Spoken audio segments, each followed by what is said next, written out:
Hello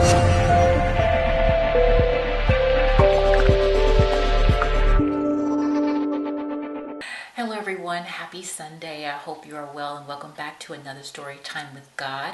And yeah, I'm Selena, and hey, if you have your 1 year's life lessons from the Bible, we're going to turn to today's lesson and see what God has for us to learn today. So let's jump right into it. And it reads, on loan from God, Hannah. I asked him to give me this child, and he has given me my request, and now I am giving him to the Lord for as long as he lives. 1 Samuel chapter 1, verse 27 through 28. Hannah might have had many excuses for being a possessive mother. After all, she had spent many years yearning for the children she could not bear, and now she was given a gift from God, a son.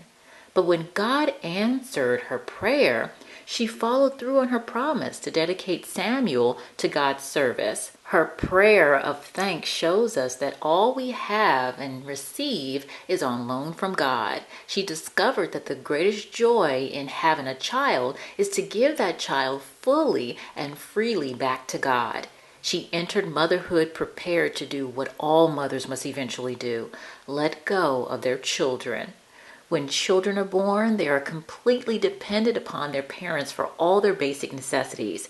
This causes some parents to forget that those same children will grow toward independence within the span of a few short years. Being sensitive to the different stages of that healthy process will greatly strengthen family relationships. Resisting or denying that process will cause great pain. We must gradually let go of our children in order to allow them to become mature, independent adults. All we have and receive is on loan from God. Learn more about Hannah's story as told in the Bible in 1 Samuel chapter 1 through chapter 2. Now Elkanah had two wives. He had Peninnah and he had Hannah, but he really loved Hannah.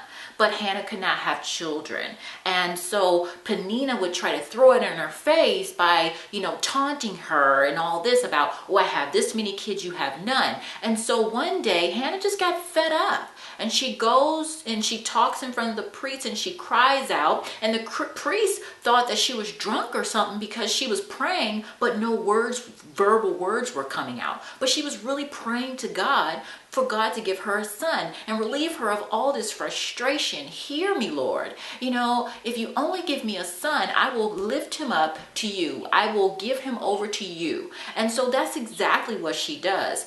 So we find that out in 1 Samuel chapter 1, starting at verse 21, where we say here, when the man Elkanah went up with all of his family to offer their annual sacrifice to the Lord, Hannah stayed back because she said, I promised God that I would deliver Samuel to his service, but he is not ready. He's not yet done with being weaned. So she stayed back and she continued to wean Samuel until he was able to be of service to be independent on his own. And then she took him up to Eli and delivered him with some other offerings.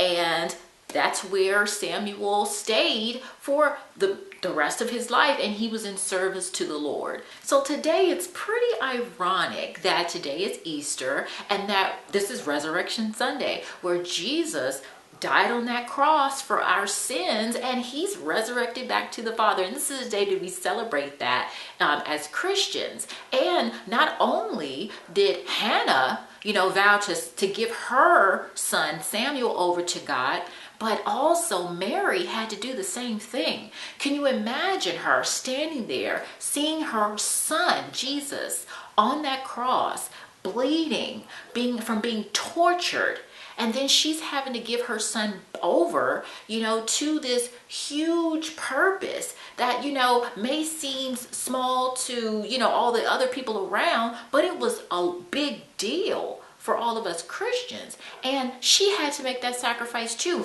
Even God made that sacrifice by giving his son over to us to die for our sins, to go through all that brutality on this physical plane. So as you can see here, it goes back to the final message of today, knowing that everything in this life that we have is temporary, that everything that we have is on loan indeed from God. Know that if something is released from you, or someone has decided to, leave you or break off from a relationship with you or a connection with you, or something doesn't go your way, know that that's okay. Because God is setting you up for something much greater that He has divinely prepared for you. All right. So if you enjoyed this story time with God, make sure to give it a big thumbs up so that other people can get the message too. And also subscribe to my YouTube channel for more product reviews, giveaways, and story times with God. So have an amazing Resurrection Sunday. And yeah, I look forward to talking to you guys in the chat below. God bless. Bye-bye.